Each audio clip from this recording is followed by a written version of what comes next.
Assalamualaikum warahmatullahi wabarakatuh. Selamat pagi semuanya. Apa kabarnya hari ini? Wah, alhamdulillah ya, hari ini kita masih diberikan kesehatan dan semoga kalian semua masih kuat ya untuk menjalankan ibadah puasanya hari ini. Gimana nih puasanya kemarin? Apakah sudah bolong? Insya Allah semoga belum ya. Ibu yakin anak-anak kelas 2A ini adalah anak-anak yang hebat dan anak-anak yang kuat, terutama dalam menjalankan ibadah puasa. Nah, anak-anak, hari ini ibu akan menjelaskan sedikit lebih lengkap lagi mengenai pecahan. Nah, sebelumnya di tema 7 kita sudah belajar pecahan, terus menerus belajar pecahan ya. Nah, ibu akan lebih menjelaskan secara detail atau secara lengkap apa sih yang dimaksud dengan pecahan, supaya besok saat kalian ulangan, kalian sudah bisa mengerjakan ulangannya dengan baik.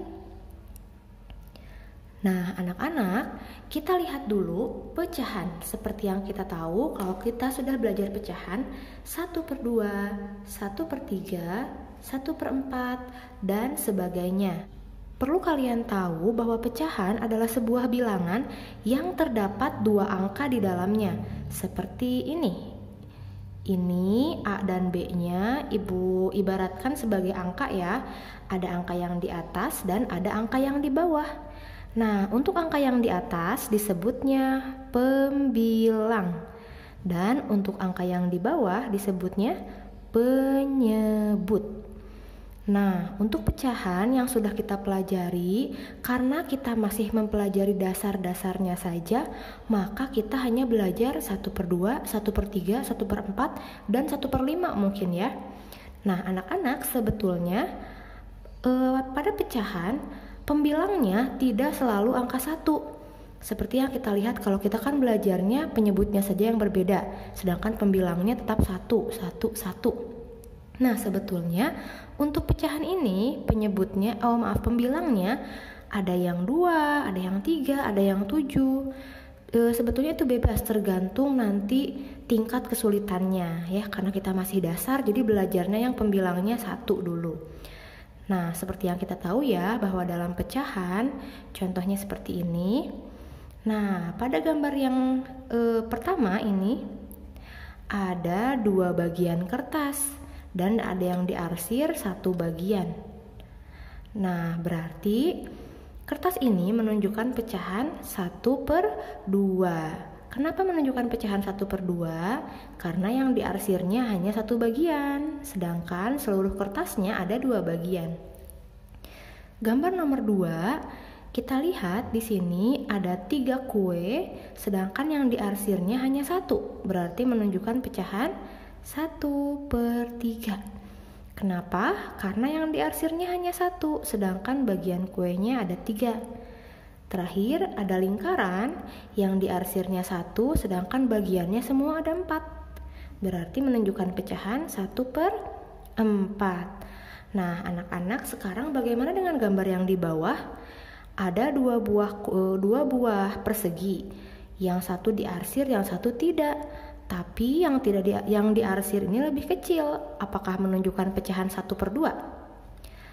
Tentu saja tidak ya. Karena untuk menunjukkan pecahan, bagiannya harus sama besar. Kalau yang satu kecil berarti sebelahnya pun harus kecil. Lalu bagaimana dengan gambar yang ini? Yang segitiga, ada 2 segitiga yang tidak diarsir dan 1 lagi diarsir, tapi diarsirnya lebih besar. Apakah menunjukkan 1/3? Tentu saja tidak.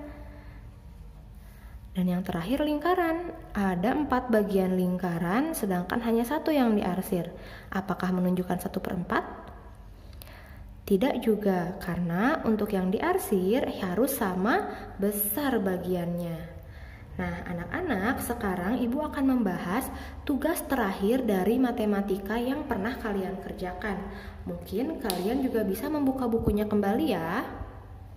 Nah, anak-anak, kalian bisa membuka kembali tugas di halaman 213 yang sudah kalian kerjakan. Nah, kemarin ibu berbicara kalau misalkan seperti contohnya nomor 2. Kelompok Siti berjumlah 12 siswa. Sepertiga bagian bertugas menulis kembali dongeng. Caranya yang Ibu kasih tahu adalah 12 bagi 3. Kenapa 12 bagi 3? Karena kelompok Siti siswanya ada 12.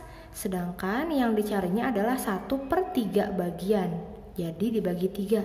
Tapi kenapa ya? Kok bisa tiba-tiba 12 bagi 3 sama dengan 4? Ini dari mana ya? Nah, ternyata ada caranya, dan caranya itu harus kalian ketahui dari awal. Kalau misalkan yang kemarin itu Ibu memberikan cara cepatnya saja, tapi cara cepatnya ini hanya bisa digunakan pada pecahan yang atasnya 1 atau pembilangnya 1. Sedangkan kalau pembilangnya angka 3 atau angka 4, itu tidak bisa langsung 12 dibagi 3. Jadi harus menggunakan cara yang perkalian dulu. Bagaimana caranya? Nah, kita lihat ya, kelompok Siti berjumlah 12 siswa. Sepertiga bagian bertugas menulis kembali dongeng. Nah, berarti berapa siswa yang bertugas membuat dongeng? Kita cari nih. 12. Kita cari 12. Kenapa 12? Karena kelompok siswanya berjumlah 12. Terus dikali 1/3. Kenapa dikali 1/3? Karena yang dicarinya adalah 1/3 bagian atau 1/3 bagian. Jadi dikali. Nah, setelah itu kita kalikan 12 kali 1. 12 kali 1 hasilnya 12. Lalu 3-nya ini tidak bisa dikalikan karena yang 12-nya bukan pecahan. Jadi angka 3-nya kita pindahkan ke sebelah kanan ke sini.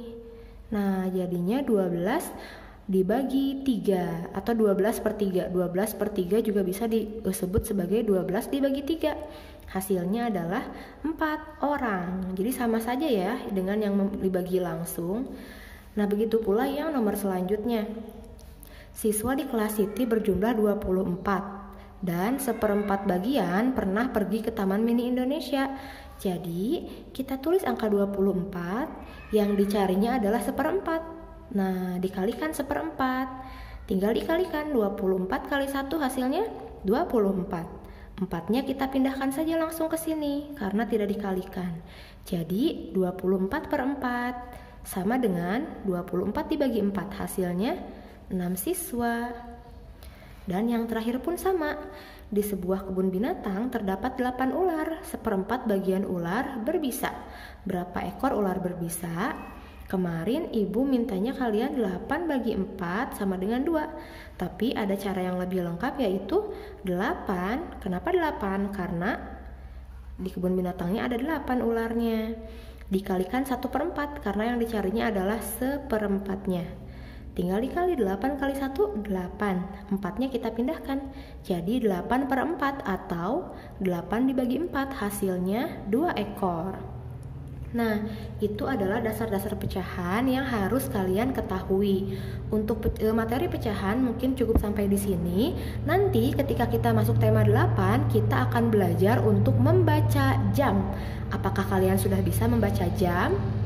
Semoga kita bisa belajar dengan lebih baik lagi ya di tema 8 nanti. Terima kasih atas perhatiannya.